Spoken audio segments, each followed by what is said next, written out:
तुका जैसा तैसा हरे तुका जैसा तैसा हरे तुका जैसा तैसा हरे आदि मेरे बहुवरी तुका जैसा तैसा हरे तुका जैसा तैसा हरे तुका जैसा तैसा हरे माझे मेरे बहुवरी तुका जैसा तैसा हरे तुका जैसा तैसा हरे तुका जैसा तैसा हरे माझे मेरे बरे तुका जैसा तैसा तुका जैसा तैसा हरे तुका जैसा तैसा विठू कैसा वाचलाशी आता सांग मजपास आता सांग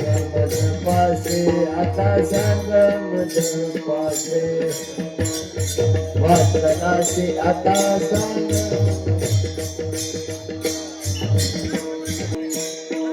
तुझं कथाशी माझा बाप गेला आजच्या पंजा बाप गेला आजचा पंजा बाप गेला आजचा पंजा देखता माझा बाप गेला बाप गेला पंजा बाप गेला पंजा आम्हाला गले पाटे बालत्व तारुण्य काटे बालत्व तारुण्य काटे बालत्व तारुण्य काटे आम्हाला गले पाटे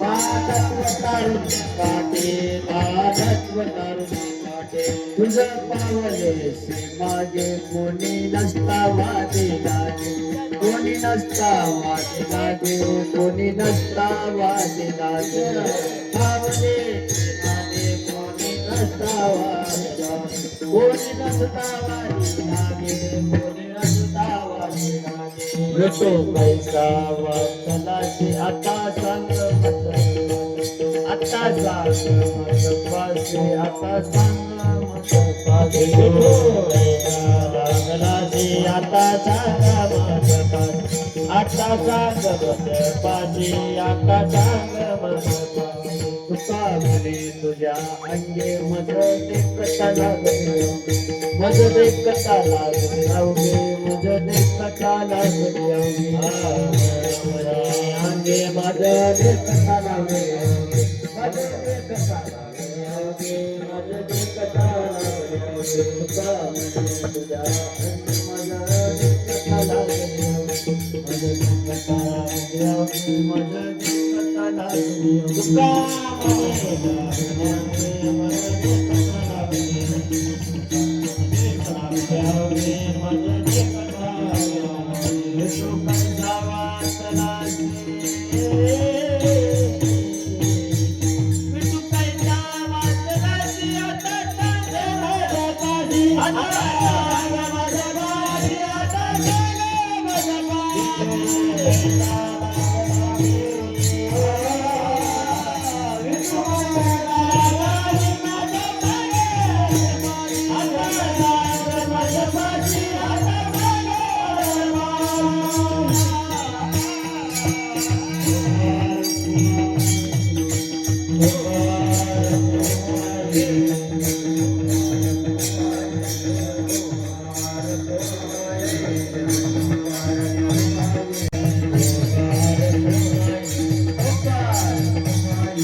माझी मेली बहुवरी माझी मेली बहुवरी तुका जैसा तैसा हरे विठू कैसा वाचलासे आता सांग मज पासे तुझ देखताची माझा बाप मेला आजा पंजा आम्हा लागले से पाटी बालत्व तारुण्य काटे तुझ पावले ते मागे कोणी नसता वादी लागे विठू कैसा वाचलासे आता सांग मज पासे तुका म्हणे तुझ्या अंगी मज देखता लागली अवघी विठू कैसा वाचला असे आता सांग मज पासे समचरण सरोजम सांत्रणि दाबुदाबम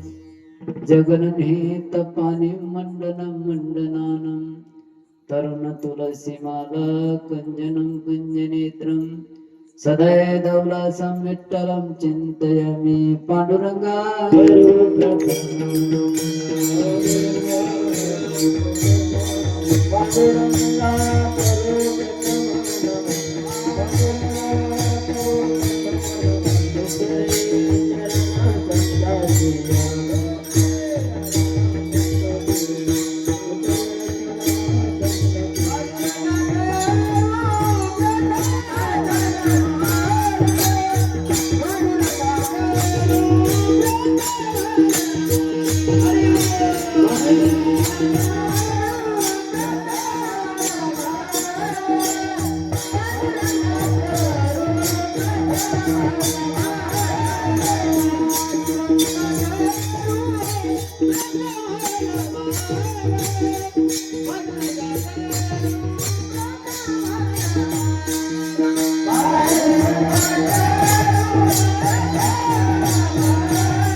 श्री चरणा संतांच्या त्यांच्या कृपेदान कथेचा विस्तारो बाबाजी सद्गुरुदास तुकाराम श्री संतांच्या माता चरणावरी साष्टांग हे करी दंडवत विश्रांती पावलो सांभाळा उत्तरी वाढले अंतरी प्रेम सुख शरण शरण जी हनुमंता तुम्हालो रामदूता काय भक्ती त्याच्या वाटा मज दावया सुवटा नमो ज्ञानेश्वरा नमो ज्ञानेश्वरा निवृत्ती उधारा सुपान देवा ओम नमो ज्ञानेश्वरा करुणा करा दयाळा तुमचा अनुग्रह लादलो पावन झालो चराचरे नमो सद्गुरु तुकया ज्ञान देपा नमो सद्गुरु सच्चिदानंद रूपा नमो सद्गुरु भक्त कल्याण मूर्ते नमो सद्गुरु भास्करा पूर्ण कीर्ते महायोग पीठे तटे भीमरत्यं वरं पुंडरीकाय दातु मुनीन्द्र समागस्थितेष्टं तम आनंदकंदं परब्रह्मलिंगं भजे पांडुरंगं जयांचे किदिया स्मरण होय सकळ विद्येचे अधिकरण त्याचे बंधू श्रीचरण श्री गुरूंचे मी तरी बालक बोबडा बोले कावा कुडा वेचुका पाऊले ते चूज करुणी माऊली रिजे देवी ते करुणी आता मस्तक हे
कैसा वाचला से आता सांग मज पासे.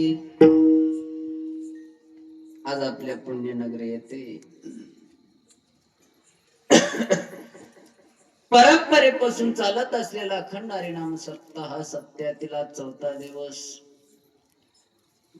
चौथ्या दिवसाची कीर्तन रूपी सेवा माझ्यासारख्या पामराकडे आलेले आहे.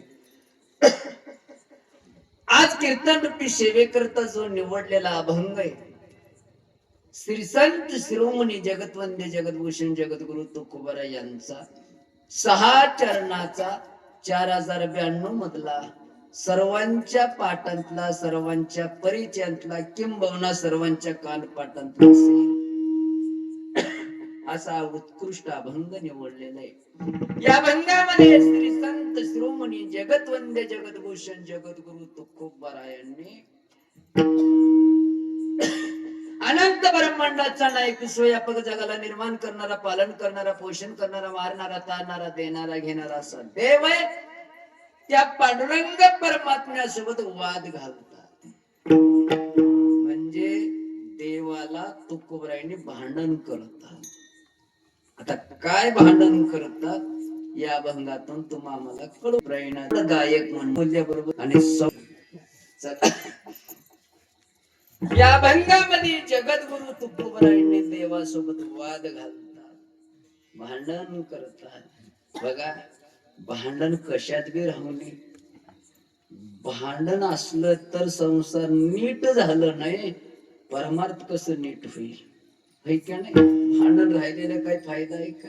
आतापर्यंत 3 वर्षापासून भांडण चालू आहे. बघा, 3 वर्षापासून त्याच्यासोबत मी भांडतोय म्हणून मला 10 एकर शेती घेतली. बघा, 10 एकर शेती मी कमाई केलो असं कोण म्हणणार आहे का?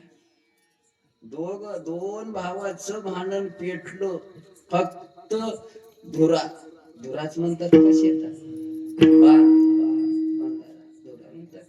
उग या भावाने माय बापून वाटून दिलेलं शेत उग येणं जाता जाता उग 2 इंच असं धुरा आणि गप नाही. आता त्यानं भांडायला आलं, येणं शिव्या द्याला, त्यानं शिव्या द्याला, दोघात मारामारी झाली, डोके फुटले, गावात पंचायत बसली. बरेच लोकांनी अरे एका रक्ताचं नातं आहे, 2 भाऊ काय जाते, जाऊ दे, चलत राहते, कोणतर काय तर नाही, चलतच नाही. गावात मिट नाही गेलं, कोर्टात गेलं भांडण. कोर्टात 3 वर्ष चाललं. त्याच्याकडून एक वकील, याच्याकडून एक वकील. जे भांडण चालू आहे त्यानं बी 2 एकर ऐकलंय, यानं बी ऐकलंय. कशासाठी? नुसतं 2 इंच. भांडण कोणाचं चांगलं केलंय? बघा, भांडण घरात भांडण राहिलं, घराचं वाटोळ आहे. गावात भांडण राहिलं, गावाचं वाटोळ आहे.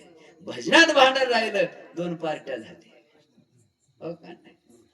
कुठं बी काही बी जर राहिलं, राजकारणात भांडण राहिलं, वाटोळ आहे. म्हणून भांडण कशातच राहू नये. पण अनेक संतांनी देवाला भांडलेले आहेत, अनेक संतांनी. बघा, माझ्या नामदेवरायांनी देवाला भांडण केले. ज्या वेळेस औंढ्या नागनाथला स्वतः नामदेवरायांनी महाशिवरात्र असताना, भजन करत असताना, कीर्तन करत असताना कीर्तन रंगात आलं, तर त्या ठिकाणी काही पुजारी मंडळीनं येऊन नामदेवरायाला मंदिरातून हाकलून दिले. कोण आहेस रे? मी नामदेव आहे. कशाला आलास? कीर्तन करायला. अरे, तुझं कीर्तन इथं चालत नाही, तुझं कीर्तन पंढरपूर मध्ये चालतंय, इथं अभिषेक लागते, जा. मंदिरातून हाकलून दिल्यानंतर नामदेवरायांनी मंदिराच्या मागे गेले, रडायला लागले आणि तिथे कीर्तन करायला लागले.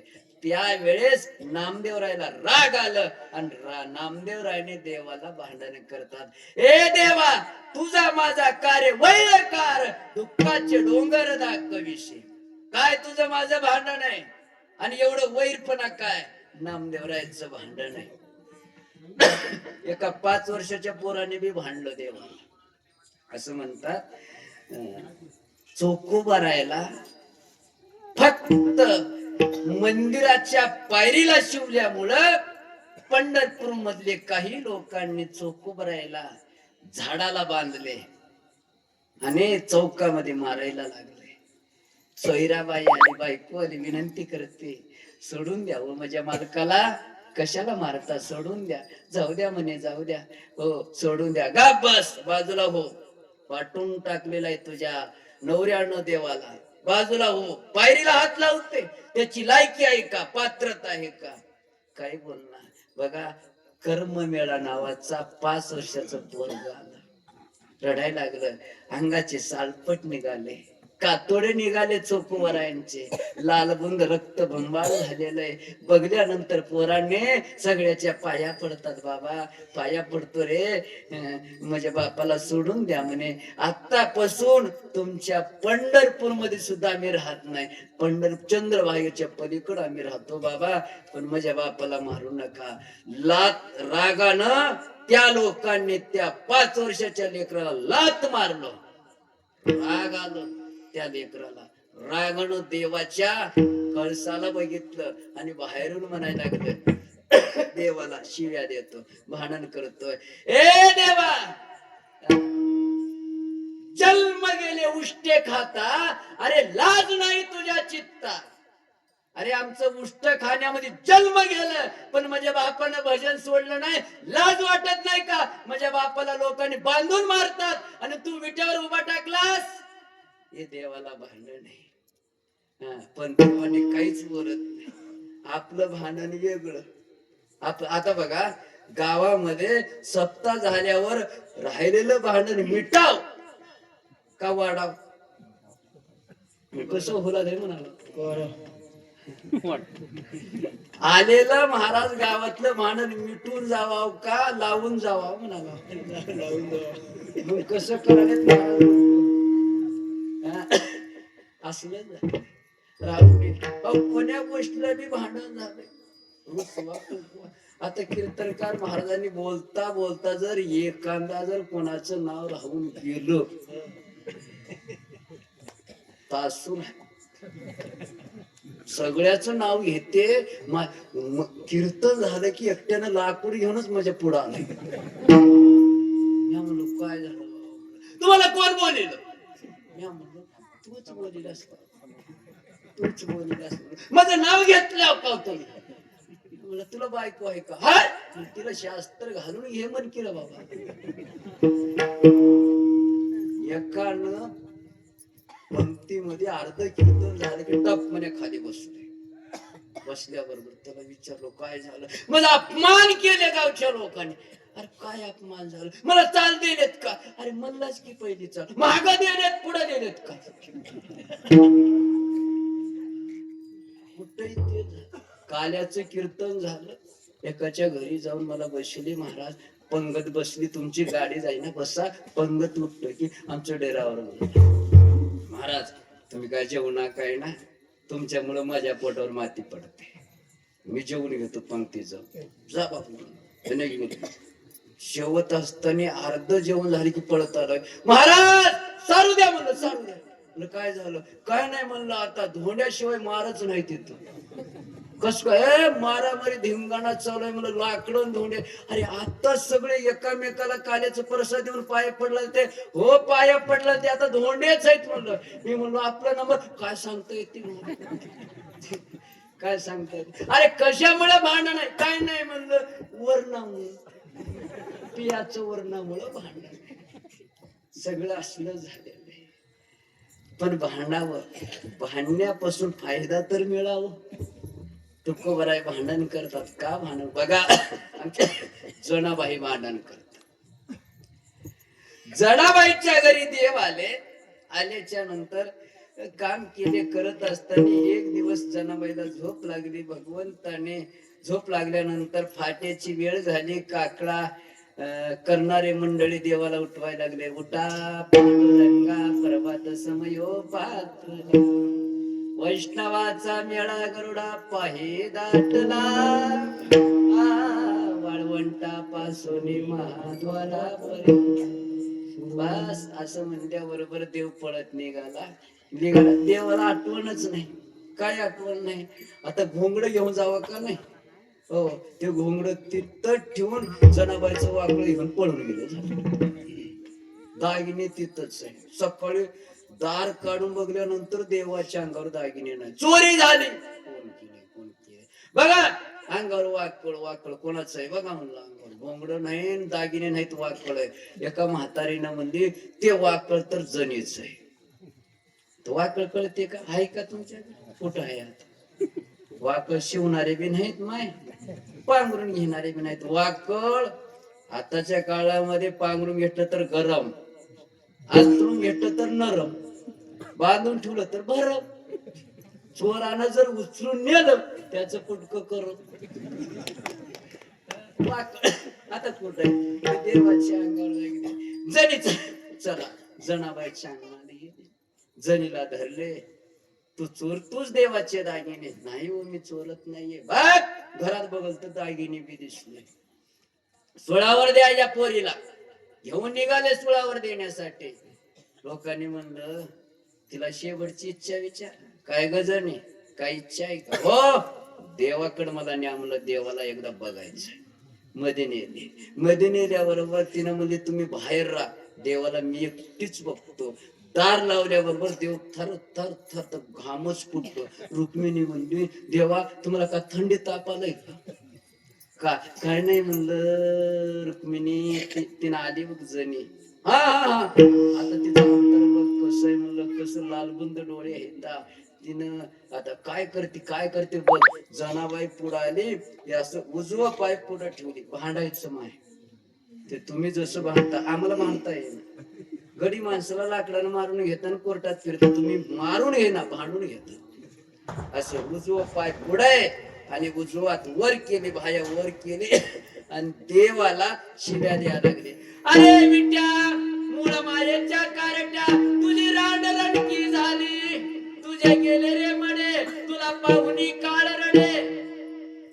देवा रांड रणकी झाली म्हणल्याबरोबर रुक्मिणी माता जवळ होती. कोणाला तर बरं वाटेल का? देवाला म्हणले देवा वा बाजूला तुम्ही. रांड रणकी मला शिव्या द्यायला लागली, हो बाजूला. देव म्हणलं गब्बस, मी गडी माणूस असल्यामुळं दुरून बोलायला लागले. तू बैयाईस पुढे गेलं की तुला केस धरून मारते. पुढे जाऊ नको. हे भांडण नाही साधं संतांचं. तसं तुकोबर आहे भांडण करत. काय मजा आहे भांडणामध्ये. तुकोबर आहे का भांडले बघा. असं प्रसंगाला जगद्गुरु तुकोबराया लहान असताना त्यांना कळत नव्हतं. त्यावेळेस त्यांचे बाबा निघून गेले. बाप मेला न कळत, बाप मरून गेला कळत नव्हतं. आणि सगळं संसार असणार तुकोबरायांच्या डोक्यावर बसून तुकोबरायांनी संसार चालवायला लागले. 65 लाखाची जागिरी, खायला अन्न मिळालं नाही. जागिरी हो 1628 1630 या 3 वर्षामध्ये कालावधीमध्ये दुष्काळ पडला. तुकोबरायांनी दान देऊन टाकले.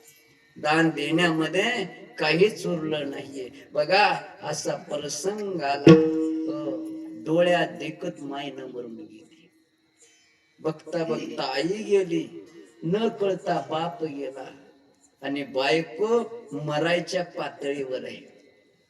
तुकोबराय जवळ येतात, तिच्या आपल्या पत्नीला जवळ घेतात, आपल्या मांडीवर त्याचं मुंडकं घेतात, विचारतात काय ग, श्रीमंत घराणा तुझा बापाच आहे, काय पाप केले असेल माझ्यासारख्या पापी माणसाच्या पदरास तू पडलीस बर का.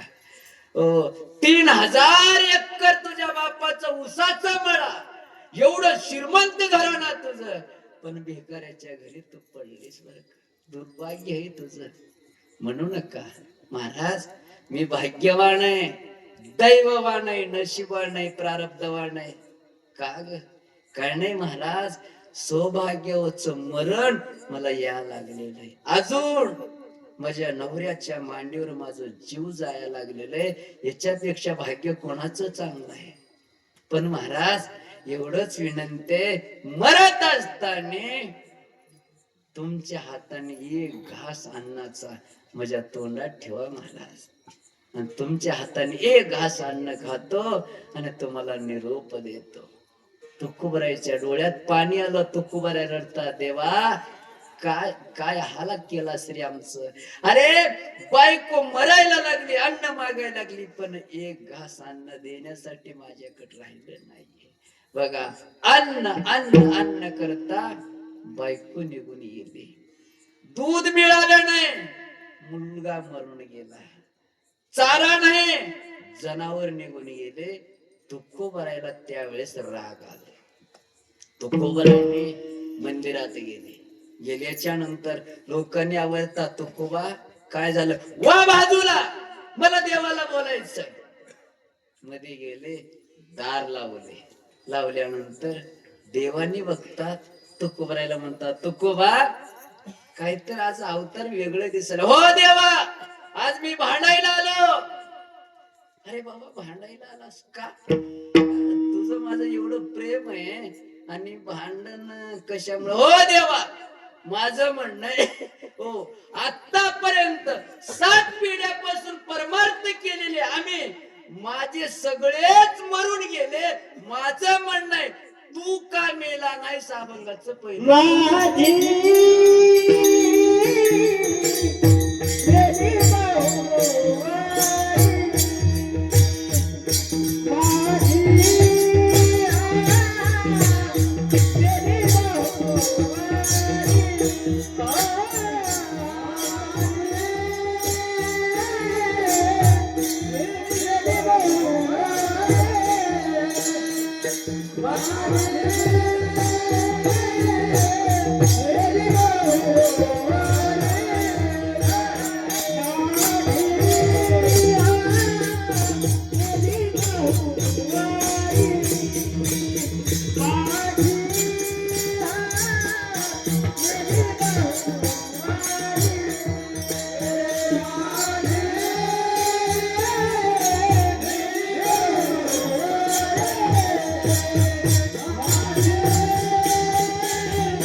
भांडायला. हो भांडायला आलो. मग भांडणाचं काय मुद्दा तर काय कळावं लागते ना. हो देवा, आतापर्यंत माझे सगळेच मेले. बाप मेला, माय मेली, मुलगा मेला, जनावर मेले, माझे 7 पिढ्या भजन करत आलेले मेले. मरू दे बाबा, देव म्हणतो मरू दे. माझं म्हणणं माझे मेले, पण तू का मेला नाहीस? भांडण कसं गोड आहे का नाही? तू माझे मेले भाऊ वरी आतापर्यंत, तू का जैसा तैसा हरी, जसं आहे तसंच आहे. तुला का कोरोना झाला नाही का म्हणाला? तुला कोणती बेमारी झाली नाही का? जसं उभा राहिलास तसंच आहे. बारीक बी झाला नाहीस, जाड बी झाला नाहीस. बघा, भांडण करावं तर काहीतरी मुद्दा निघाव का नाही. देव म्हणतात तुकोबा असं बोललं तर बरं दिसते का. हो बोलावंच लागते. आतापर्यंत आमचं वाटोळं झालं, आमच्या लोकाला मारलास. एवढंच नाही, मरण येऊ नये प्रयत्न करणाऱ्याला तू मारलास. बरेच लोकांनी प्रयत्न केले मरण येऊच नाही असं प्रयत्न केले. लय लोक हुशार. एकानं तर बघा मी कधी सांगतो तप केला, ब्रह्मदेव प्रसन्न झाल्यावर काय लागते, मला मरण नको. मरण ब्रह्मदेव मला मी बी मरतो रे, तुला कसं देऊ. दुसरं माग त्यानं फिरून मागितलं, मला दिवसा मरण नको, रात्रीच्या मरण नको, खाली मरण नको, वरी मरण नको, घरात मरण नको, बाहेर मरण नको, मला माणसाच्या हाताने मरण नको, जनावराच्या हाताने मरण नको, शस्त्रानं मरण नको, अस्त्रानं मरण नको, 12 महिन्यामध्ये मला मरण नको. तथास्तु. नारद म्हणला पप्पा असलं कसं देणं नाही, त्यानं मरावं लागते का नाही, मर नाही गेलं तर त्यानं ठेवल का लोकाला. चिंता करू नको, तुझा पप्पा मी ह्या मला 4 तोंड आहेत, पण माझा पप्पा वरी बसले त्याला 1000 तोंड आहेत. याच काटा बरोबर काढते, मला चिंताच करायचं नाही. आणि ज्यानं वरदान मागितलं त्याच्या पोटी भक्त प्रल्हाद जन्माला आला. भजन करायचं नाही म्हणला, का करायचं नाही. अरे माझं भजन कर. नाही म्हणलं मी देवाचं कर. मी देव आहे, देव नाही म्हणजे बाबा आहात तुम्ही, वडील आहात, देव नाही. तुझा देव कुठं आहे, कुठं नाही, सगळीकडे हाय का. याच्यामध्ये लात मारला, मृत्यू परगड झाले. परगड झाले की बाजूला झाले, पळत आले, त्याला घेतले. त्यानं असायला काच तू मग राहू दे, कोण आहेस तू. अरे तुला मारण्यासाठी आलो. त्यानं म्हणला मला मरण येतच नाही. काय येत नाही सांगितलं. ब्रह्मदेवानं मला वरदान दिलेलं आहे. सांग बरं वरदान कोणतं. लिस्ट काढलास. मला दिवसा मरण येत नाही, मला रात्रीच्या मरण येत नाही. सांगितलं दिवस बी नाही रात्र बी नाही, आता सायंकाळ आहे. बघितलं बरोबर आहे सायंकाळ. मला घरात मरण येत नाही, मला बाहेर मरण येत नाही. चिंता करायचं नाही, तुला उमरवट्यावर दारात मारतो. बर मला खाली मरण येत नाही, वरी मरण येत नाही. चिंता करू नको, तुला माझ्या मांडीवर मारतो. मला शस्त्रास्त्रानं मरण येत नाही, माझ्या नखानं फाडतो. मला माणसाच्या हाताने जनावराच्या हाताने मरण येत नाही. माझ्याकडे बघ. बघितलं मी माणूस का जनावर म्हणताच येईना, माणूस म्हणता येईना, जनावर म्हणता येईना. धंड तेवढं माणसाचं आणि मुंडक तेवढं जनावरच होत. नर आणि सिंह, नर सिंह अवतार. मला 12 महिन्यामध्ये मरण येत नाही. येड्या 12 महिन्याला बाजूला ठेवलो, तुझ्यासाठी 13वा महिना काढलो, धोंड्याचा महिना. आगावा महिना काढतात का. येऊन मरण आलं, तशा लोकाला मारला असतो. माझं म्हणणं आहे तू का मरणास. मरावंच लागते. बघा असं म्हणतात महाराजांचं म्हणणं आहे, 9वी मर गए, 10वी मर गए 88. अरे 33 कोटी देवता मर गए.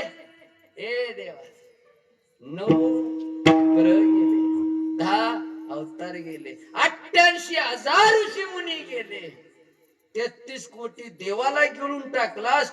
माझं म्हणणं आहे तू का उभा आहेस, तू बी मर. लई लोकाला बघा. एकाने राजानं घोड्यावर बसला, निघाला, जात असताना एका ऋषीनं तपाला बसलेला आहे.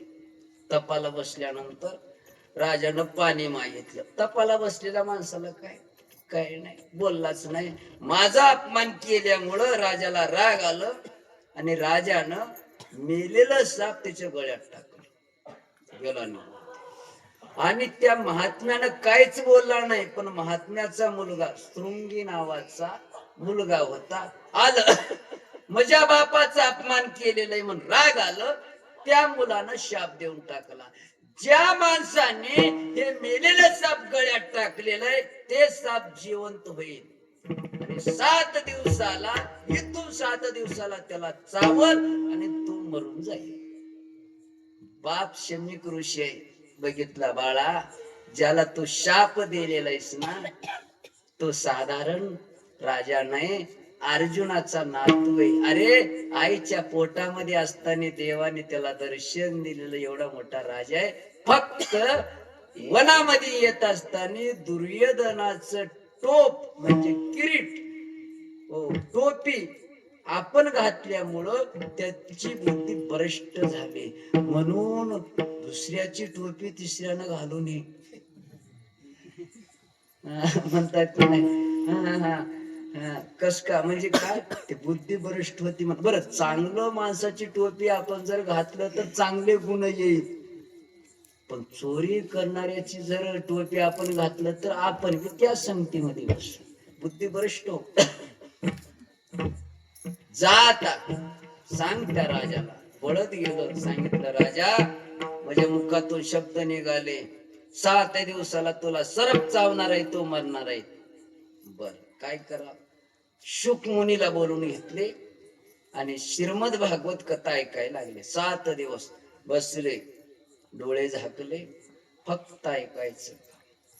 हो, आणि सांगणारा बी डोळे झाकलेले, तल्लीन होऊन ऐकणारे बी तल्लीन होऊन ऐकायला लागले. आता तसं नाही, आता एक अर्धा तास उशीर होऊ द्या, एक एक निघून जातात.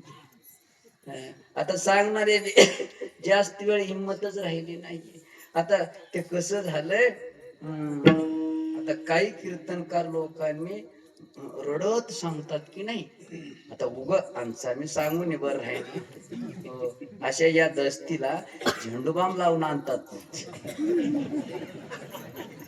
म्हणले बाबा. मलाही माहिती असं डोळ्याला लावल्याबरोबर टळ टळ टळ पाणी गळते. लोकांना वाटते बाबा बाबा बाबा काय रडत सांगायला. रडणारे बाबा काय बी रडणार, माय मेल तर रडत नाही त्यानं. तिथं कीर्तनात त्याला कसं दुःख त्याला झेंडूबाम लावल्यामुळे ते पाणी गळालं. बरं आमचं सांगलं की तुम्हाला किती गोड वाटत. तुम्ही का तुम्ही बी ऐक नका, तल्लीन होऊन ऐकत. एका महिना रडला मी कीर्तन सांगतो. मी बघतच सांगितलं, लोक झोपू द्या म्हणतो. माईनं रडू लागले.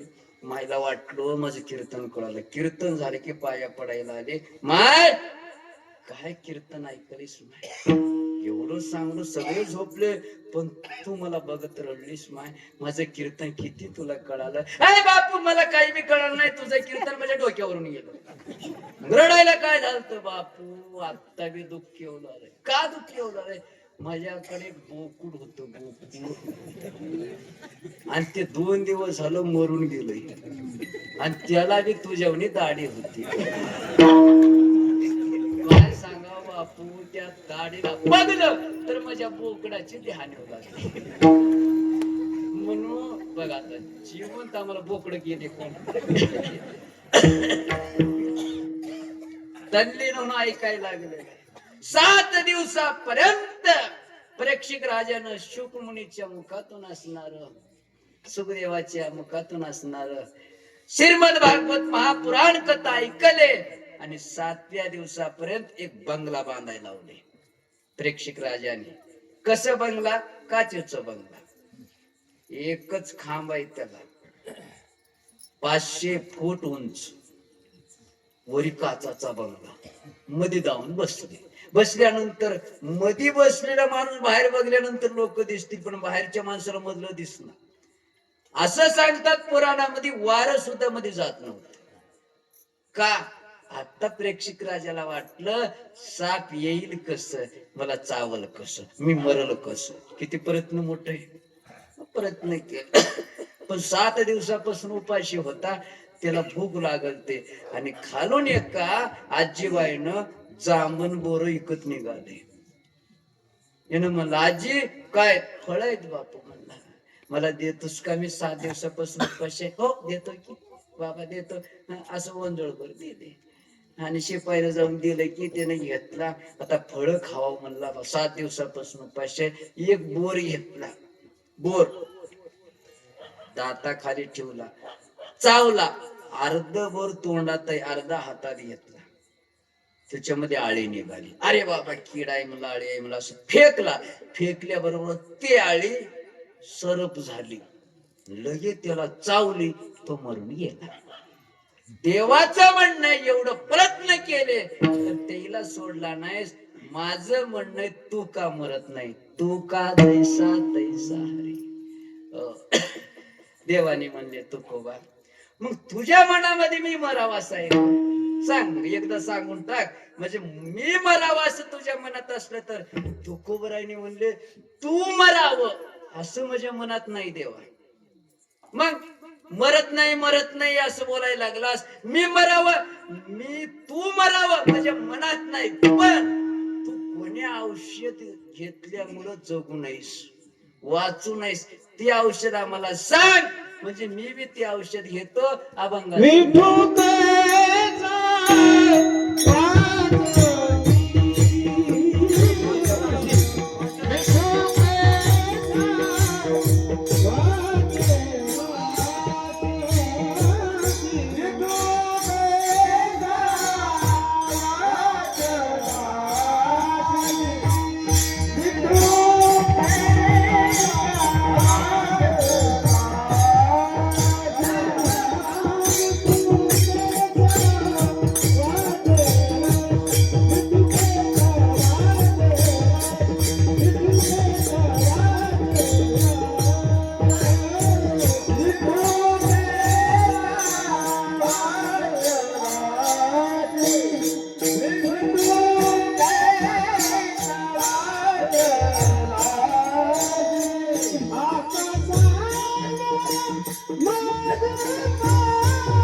विट्या म्हणजे नाही तुकोबर.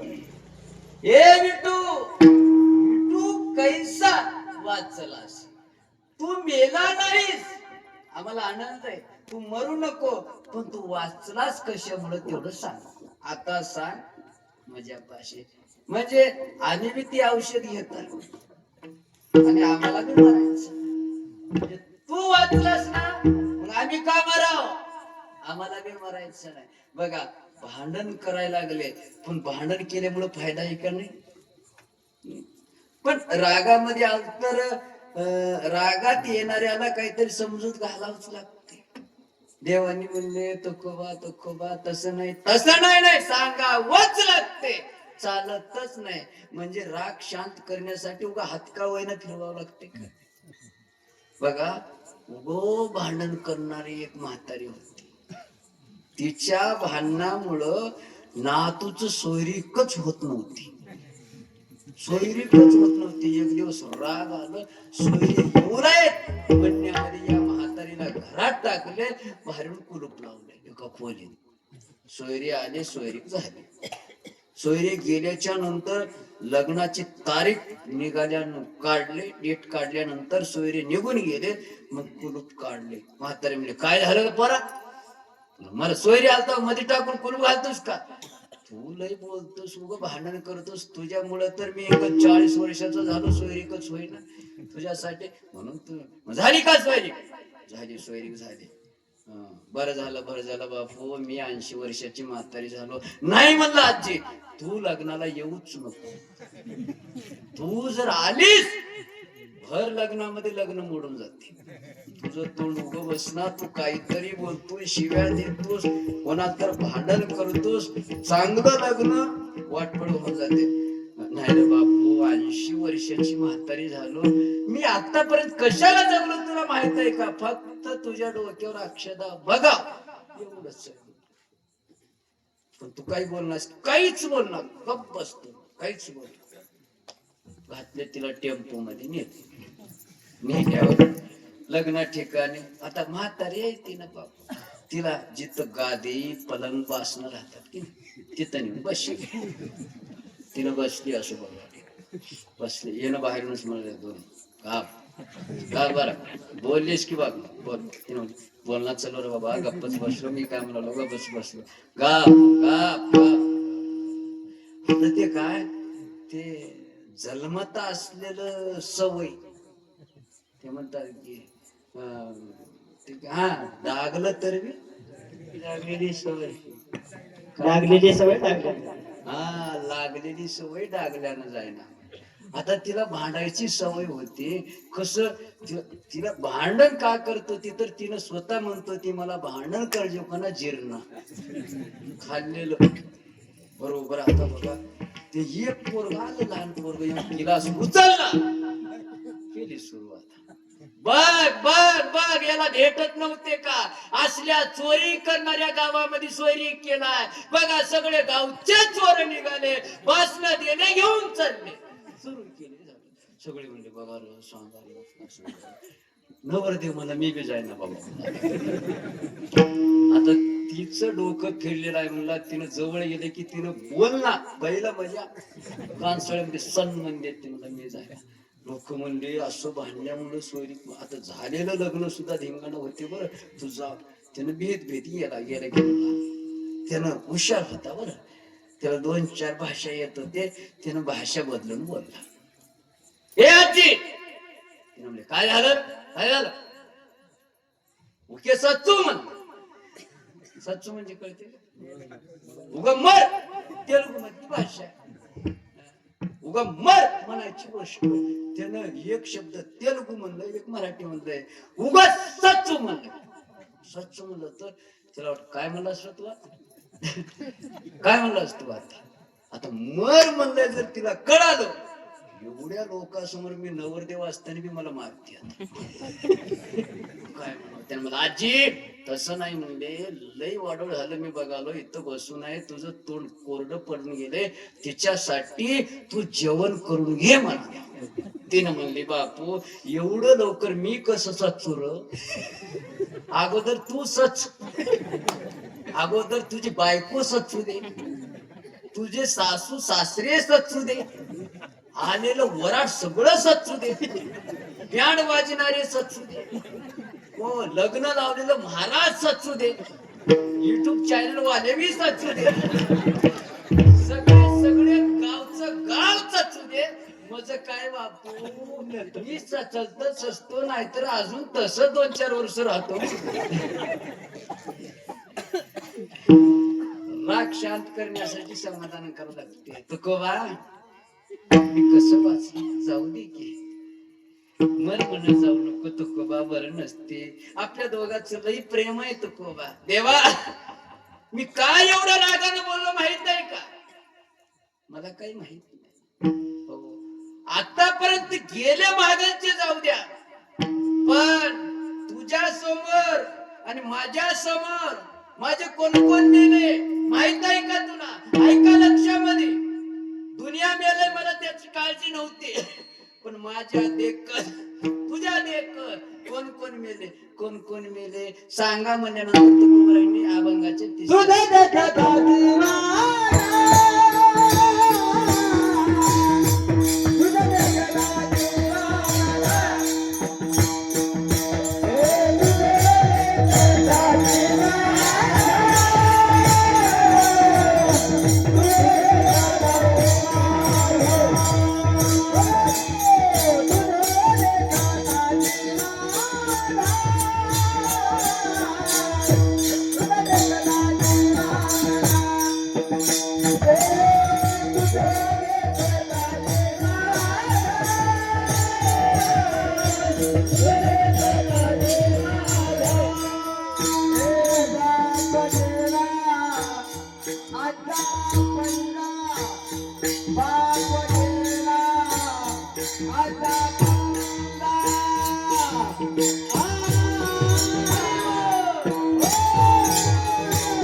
गेला आजचा पंजा, माझा बाप गेला आजचा गेला पंजा गेला तुझ्या देखत, आणि तुला काही वाटलं नाही का? हो, माळावर बसून भजन केलंय, लोकांनी गावातून काढून दिलं पण भजन सोडलो नाही. अरे दगडाचे टाळ घेऊन आम्ही भजन केलो, लोकांनी निंदा केली भजन सोडलो नाही. अरे गाढवा वर बसवली आम्हाला दीड काढली पण भजन सोडलो नाही. लाज वाटत नाही देवा तुला? तुझ्या देखत आमचे सगळे निघून गेले. हो. नाही तू कुबा गेलेले जाऊ दे. देवाचं कसं बोल नाही गोडवा, गेलेले जाऊ दे, आलेले जाणारच आहेत का राहणार आहेत. बघा आपण एवढं येऊ सगळ्याला माहित आहे एक दिवस आपण मरणार आहोत, पण खरं सांगा कोणाला मरू वाटते एवढ्यामध्ये? मजा देखो, मला बी धरून पहिल्या नंबरला मी. एकानं पोरानं बोलला म्हणून रागानं निघाला, राग कुठं मरून जातो, मरून जाय हो जातो म्हणला, एका नदीत पडतो, जीव देतो म्हणला. व काही बोलालंय पोरग, राहून काय करून निघाला. पण दिवसा लोक बघतात म्हणून रात्री निघाला, रात्री निघाला बॅटरी घेऊन निघाला, बॅटरी घेऊन. लोक म्हणजे कुठं जात्या? मरून जातो नदीत पडायला. बॅटरी कशाला? विंचू किडा चावला मरा वाढते का? एकानं दररोज लाकडं तोडावं, मुळ्या बांधावं, इकावं असलं धंदा. कटाळ आला त्याला. एक दिवस असं लाकडं गोळा केला, बांधला, त्याला कटाळ आलं. त्यानं म्हणला देवा यमा माझी चिठ्ठी कुठं आहे रे बापू, कुठं आहेस रे, लवकर ये. त्यानं पळतच आलं. त्यानं म्हणला मला पण फोनच कर ना, तू बोलिलास बापू, बरं झालं म्हणला. हा चल मग. नाही म्हणला, तू मला द्यायला तुला बोलिलो नाही, एवढं उचलून दे म्हणला. मरायचं सत्य आहे पण कोणाला मरू वाटत नाही. तुकोबराय म्हणता देवा तुझ्या देखताची माझा बाप गेला आजा पंजा. एवढंच नाही आपले बी सगळे गेले. आजा मेला पंजा मेला बाप बसला.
परमान कसं म्हणले लक्ष दिल्या का त्याला वाटलंय मी चिरंजीवीच पदवी आहे मला, मी मरच ना असं त्याला वाटलंय म्हणून परमान म्हणले. कसं म्हणले? आज्या मेला पंजा मेला बाप मसना गेला, देखत देखत नातू पण तूही तैसा झाला. पण मी जातो म्हणजे का त्याच्यामध्ये आहे का? आज्या गेलंय पंजा गेले सांगलाय त्यांनी गेलेले.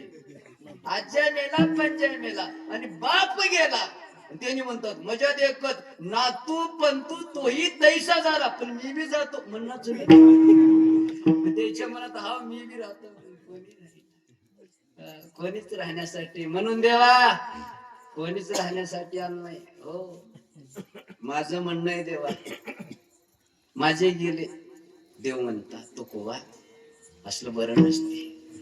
आले गेले हो अच्छा म्हणजे नाही देवा सगळे गेले जाऊ दे. पण माझं असं म्हणणं आहे हो म्हणजे बाप गेला माय गेली बायको गेली मुलगा गेला म्हणजे पंजोबा सगळे 7 पिढ्याचे गेलेत.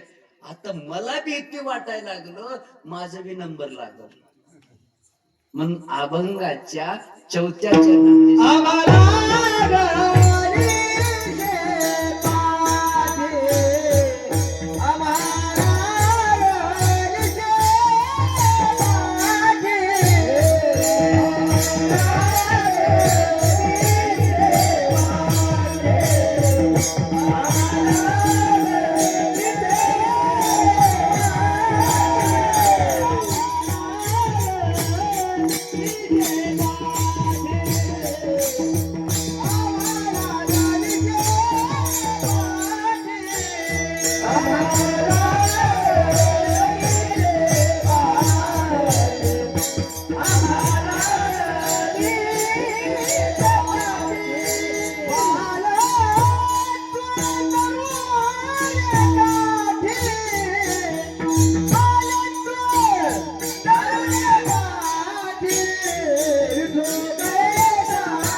घ्यायची चिंता सोड म्हणतोस ना सोडलो पण आता भेटते आम्हा लागले शे पाटे. आता हे मरण आमच्या पाठीमागे लागलं असं वाटायला लागलं का चांगल्याला सोडलं नाहीस बालत्व लेकराला मारलास तरुण तरुण लोकांना मारलास काठी म्हणजे म्हाताऱ्याला बी मारलास तू. आणि आम्हाला भीती वाट लागले सगळे गेले आता आमचं बी नंबर याच्यामध्ये. सगळ्याला माहित आहे एक दिवस मरायचं आहे तरी सुद्धा उद्याची चिंता आत्ताच करता का नाही. काय एका पठ्ठ्यानं बघा देवाचं पूजा करण्यासाठी येत होता पण एकच उदबत्ती घेऊन येत होता आणि 1 महिना लावत होता. कसलं असं आहे तुमच्या गावात लावायचं आणि असं फिरवायचं पाण्यात बुडवायचं फिरवायचं पाण्यात बुडवायचं त्याचं धूर बी जाऊ देत नव्हतं देवाच्या नाकापर्यंत लगे पाण्यात बुडवायचं. एक दिवस त्यानं विसरला आणि शेताला निघून गेला तिथून पडत आलं दोन बायको म्हणजे काय झालं काय झालं काय झालं काय झालं ते उदबत्ती होती की विजवायचं विसरलो आहे मी तुमची बायकोच हो म्हणलं तुम्ही गेल्याबरोबर पाण्यात बुडिलो. मग तेवढ्या लांबून तुम्ही पडत आलात तुमच्या पायातलं चप्पल झेलला नसेल का. नवरा म्हणला मी पायात घातलोच नाही काका देऊन. एवढं कशासाठी फक्त मरमर कशासाठी जगता काय की जगणं काय बी आपल्या संग येणार नाही तरी बी एवढं करतच राहतात. बघा संतानच नव्हतं एका महात्म्यांचा आशीर्वाद मिळालं पोटी संतान झालं. झाल्यानंतर त्या महात्म्याला बोलवून घेतले. महात्मा योग साधना अभ्यास करणारा महात्मा होता. महात्म्याला माहित आहे लेकरू जन्मल्या 5व्या दिवशी प्रारब्ध लिहतात.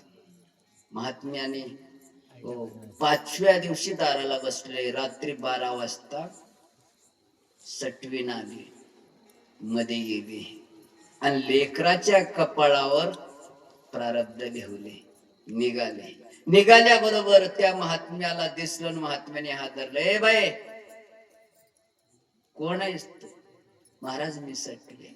बर, तूच लिहून जातोस का सगळ्याच्या कपाळावर? हो म्हणलं, मला ते अधिकार आहे म्हणलं, माझ्याकडे खात ते आहे. बर, त्या लेकराच्या कपाळावर लिहलीस का?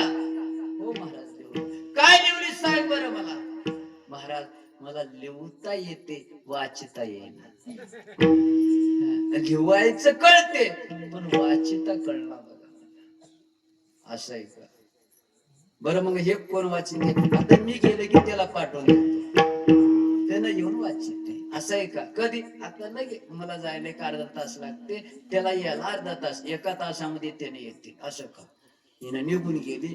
पुन्हा 1 वाजता आला, एक माणूस मध्ये गेला, बघितला, वाचला आणि येत असताना त्याच्या डोळ्यात पाणी आलं आणि त्या अरे अरे अरे अरे अरे अरे काय झालं असेल, कसं असं कसं असेल असं म्हणत निघाला. महात्म्यानं हात धरलं.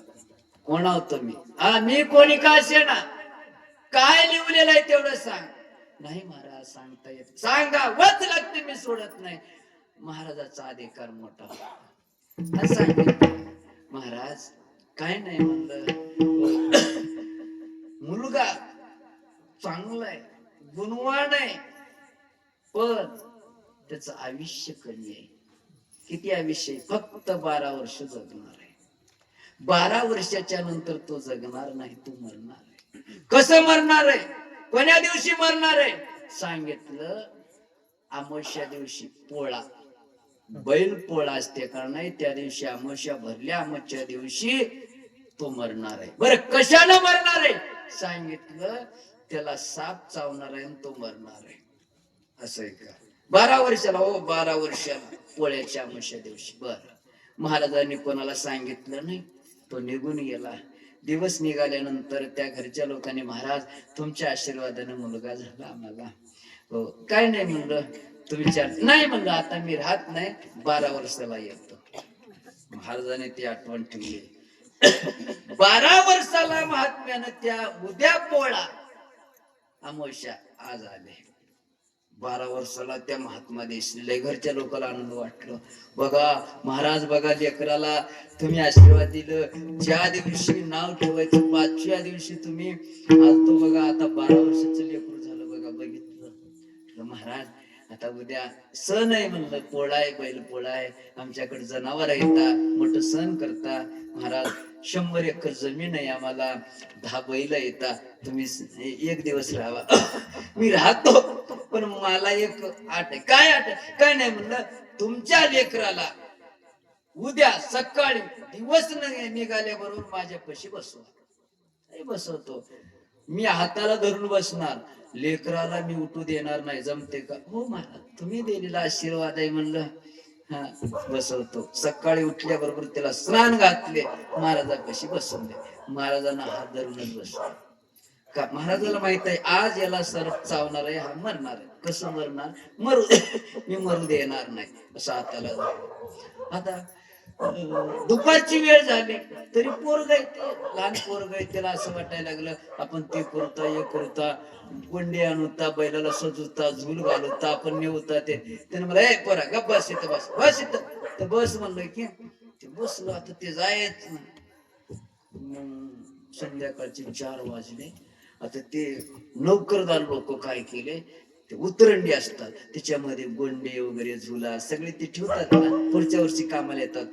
ते काढल्याबरोबर मधून एक साप निघाला. साप म्हणजे काळ साप होता. सगळे म्हणले साप साप. महाराज म्हणला, अरे त्या गाडीवर झाकले, तोंड बांधले आणि त्याला न्या मला चौकामध्ये नेले. कुठं? हनुमान मंदिर, तिथं बैल फिरतात ना, त्या दिवशी किती गर्दा असते, त्या ठिकाणी नेऊन त्या चौकात ठेवले. ढेरात ठेवल्यानंतर त्या महाराजांनी त्या लेकराच्या हाताला धरलं आणि 3 मजली बंगला होत बरं, त्या बंगल्यावर गच्चीवर जाऊन उभा राहिले. आणि तिथून सांगतात खालच्या नौकरदाराला, अरे ते वरचं झाकण काढा तात्या. झाकण काढले, त्याला फोडा. त्या घड्याला फोडल्यावर काळ भोर असणार नाग असं फिरायला लागलं तिथंच. आता तिथं भरपूर लोक होते. अरे सरपाय रे, कोणतर मारा, कोणाला तर काहीतरी करल, सरपाय रे, मारा मारा मारा. आता सगळीकडे काठी राहते ना, येळूची काठी राहते, आणि त्या येळूच्या काठीला एक असं माती काढतात, त्याला काय येळती राहते बघा. काठीला ते म्हणजे जे शेतकरी आहेत त्याला माहित आहे, ते येळती राहते. ती येळती होती त्या काटकला. एकानं म्हणलं अरे काय बघता मारा, तर उलट केलं, मारलं. ते इळती त्या सापाच्या तेवढ्याच मणक्याला लागले. एक फडा काढलेलं होतं, एवढं लागल्याबरोबर तेवढंच त्याच तोंड उडालं, आणि जितकं पोरानं उभा टाकलेलं आहे त्याच्या अंगठ्याला जाऊन धरलं, चावलं, मारलं. देवाने म्हणलं देवा, एवढं प्रयत्न करत असताना अशा लेकराला सुद्धा मारतो. बालत्व, तारुण्य, काठी म्हणजे लेकराला सुद्धा तो सोडला नाहीये. म्हणून माझं म्हणणं आहे, हो देव म्हणतात तो कोवा जाऊ द्या. तेने गेले, येणे गेले, तेने मेले, सगळं जाऊ द्या.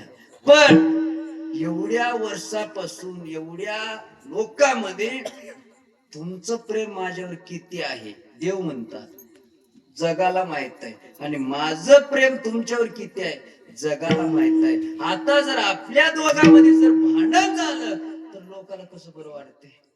लोक काय म्हणतात, लई एका ताटा जेवलाल ते रे, बरं झालं भांडण, आता बरं सुटलं म्हणजे. आता असलंच याच्यामध्ये जाळ लागलं तर बरं आहे, म्हणजे लोक पेटू, लोकाला आनंद वाटते. तर दे तुकोबराय म्हणतात, देवा मी भांडायला लागलो, वाद घालायला लागलो, पण ऐका, काय ऐकायचं, दार लावलो, इथं कोणतर आहेत का, कोणी बी नाहीत, मी एकटाच आहे, म्हणून मी तुम्हाला भांडायला लागलो. अभंगाचं पात्र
मागे, आणि कोणी नसता, कोणी बी नाही, कोणी नसता वादी लागे, वाद करायला होतो मी, कोणी बी नाहीत म्हणून वाद घातलं बरं.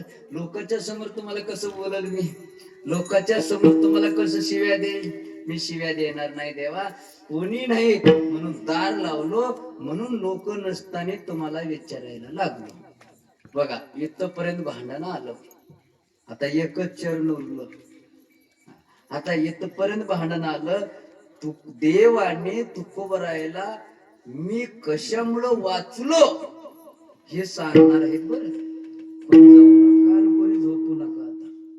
आता कशामुळं देव वाचलेले आहेत आणि तुकोबरायांनी मी मरत नाही त्यांनी कशामुळं वाचणार आहेत आणि तेच बघून आपणाला बी वाचायचं आहे. आता त्याच्यासाठी आता टप्पा शेवटच चांगला आहे. नाहीतर कोणीतरी संपलं कीर्तन म्हणून उठून जाचाल, राहिलेलं मुद्दा तिथंच राहून जाते. आतापर्यंत भांडण चालू होतं. आता भांडणाचं सिद्धांत आपल्या पुढे येणार आहे. तत्पूर्वी भजन आहे. हाताने टाळी वाजून भजन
Thank you.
तुकाने तुझ्या अंगी तुकाने तुझ्या अंगी